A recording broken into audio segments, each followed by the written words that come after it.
Hi అండి, welcome back to my channel Kothuri vlogs. ఈరోజు వీడియోలో ఎంతో టేస్టీగా ఉండే బెండకాయ ఫ్రై అండి. చాలా టేస్టీగా ఉంటుంది. ఒక్కసారి మీరు కూడా ఇలా తప్పకుండా ట్రై చేయండి. చూడండి, యమ్మీగా కనిపిస్తుంది కదా. కొంచెం వేసుకున్నారంటే అన్నం మొత్తం కలిచేస్తుందండి. మరీ ఎక్కువగా ఫ్రై చేసుకోకుండా, అలా అని మరీ దోరగా కాకుండా ఇలా ఒక్కసారి ట్రై చేసి చూడండి. చాలా టేస్టీగా ఉంటుంది. మనకి వారం రోజులు ఉన్నా పాడవదండి ఇలా చేసుకోవటం వల్ల. కొద్దిగా నూనె ఎక్కువగా వేసుకొని చేసుకోవటం వల్ల మనకి టేస్ట్ మరింత పెరుగుతుంది. వారం రోజులు నిల్వ ఉంటుంది ఈ బెండకాయ ఫ్రై అనేది.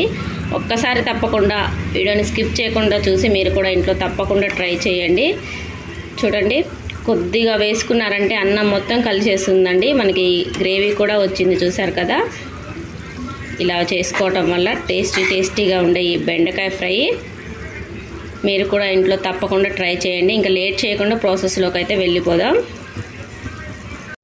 ముందుగా స్టవ్ అయితే వెలిగించుకొని స్టవ్ మీద ఒక ప్యాన్ పెట్టేసి దీంట్లో ఒక 6-7 స్పూన్ల వరకు నూనె వేసుకున్నానండి. నూనె కొద్దిగా హీట్ అయిన తర్వాత దీంట్లో 1 స్పూను తాలింపు గింజలు వేసుకుంటున్నాను. తాలింపు గింజలు కొద్దిగా ఫ్రై అయిన తర్వాత దీంట్లో ఉల్లిపాయ ముక్కలు వేసుకుంటున్నాను. ఇవి కూడా దోరగా ఫ్రై అయిపోవాలి. ఉల్లిపాయ ముక్కలు కూడా ఫ్రై అయిపోయాయండి. ఇప్పుడు దీంట్లో పసుపు వేసుకోవాలి. తర్వాత చిన్న స్పూను అల్లం వెల్లుల్లి పేస్ట్ వేసుకోవాలి. పచ్చివాసన పోయే వరకు ఫ్రై చేసుకోవాలి.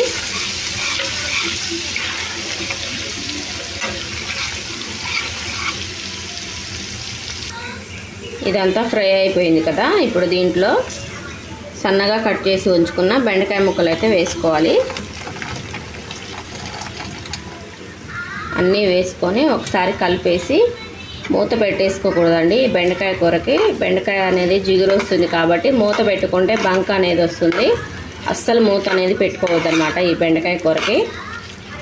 ఈ ఆయిల్ అంతా ఈ బెండకాయలకు పట్టేసేలాగా బాగా కలిపేసుకోవాలి. ఒకసారి ఉప్పు కూడా వేసుకోకూడదండి, లాస్ట్లో వేసుకోవాలి ఉప్పు. ఇదంతా బాగా కలిపేసి ఒక 5 నిమిషాలు ఫ్రై చేసుకోవాలి. 5 నిమిషాల తర్వాత చూసారు కదా, చక్కగా మగ్గిపోయి నూనె అంతా మనకి పైకి తేలింది. చూసారు కదా, ఎక్కడ కూడా మనకి బంక అనేది లేదు. మూత పెట్టుకున్నాం అనుకోండి జిగురు వచ్చేస్తుంది. అస్సలు మూత పెట్టుకోవద్దు అనమాట బెండకాయ కూరకి. చూడండి, నూనె కొంచెం ఎక్కువగా వేసుకుంటేనే బాగుంటుంది అనమాట బెండకాయ కూర. జిగురు అనేది రాదు, లేదంటే జిగురు వచ్చేస్తుంది. ఇలా ఫ్రై అయితే సరిపోతుందండి.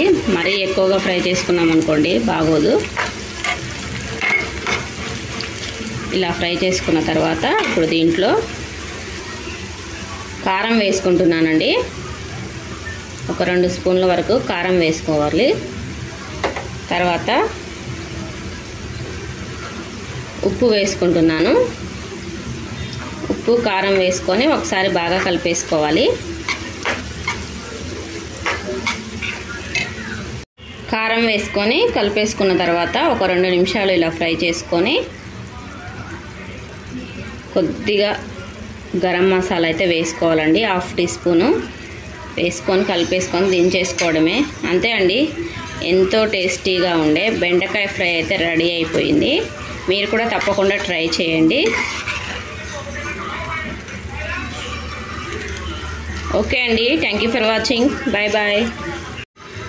హాయ్ అండి, welcome back to my channel Kothuri vlogs. ఈరోజు వీడియోలో ఎంతో టేస్టీగా ఉండే బెండకాయ ఫ్రై అండి. మనకి రెస్టారెంట్ స్టైల్లో అయితే చేశాను. చాలా టేస్టీగా ఉంటుంది. ఒక్కసారి ఇలా తప్పకుండా ట్రై చేసి చూడండి. చాలా ఇష్టంగా తింటారు పిల్లలైతే. చాలా బాగుంటుంది. ఒకసారి తప్పకుండా ట్రై చేసి మీరు కూడా ఇంట్లో